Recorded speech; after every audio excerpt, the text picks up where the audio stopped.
La chélidoine est une plante toxique de la famille des Papaveracées, représentée par les pavots et les coquelicots.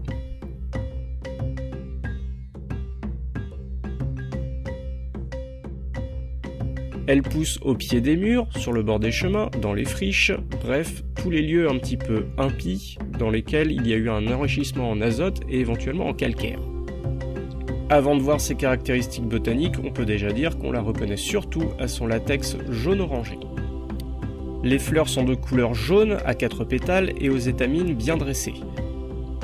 De même, le fruit est dressé, il s'agit d'une capsule allongée au travers de laquelle on peut distinguer des petites graines. La feuille, quant à elle, est une feuille composée, c'est-à-dire qu'elle n'est pas entière, elle est composée d'une multitude de folioles. Les folioles, par contre, sont relativement lobées, ils rappellent un petit peu les feuilles de chêne finalement. À la face inférieure des folioles, on remarque que la couleur est légèrement plus glauque, un petit peu plus blanche, et il y a également beaucoup de nervures très ramifiées.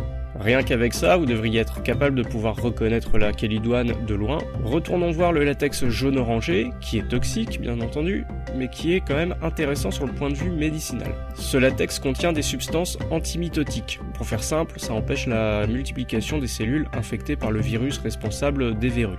On va donc appliquer le latex directement sur la verrue en essayant de pas trop déborder, et si tout va bien, au bout d'un mois environ, la verrue devrait se résorber d'elle-même.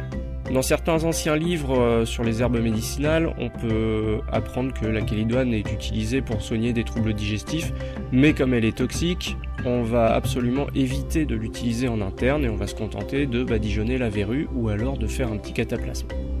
La chélidoine a la mauvaise habitude de pousser dans les jardins juste là où on n'en veut pas, mais puisqu'elle peut soigner les verrues, c'est peut-être une bonne raison pour en garder au moins un plan. Jardinez bien, jardinez intelligent, bonne fin de semaine et bon bushcraft.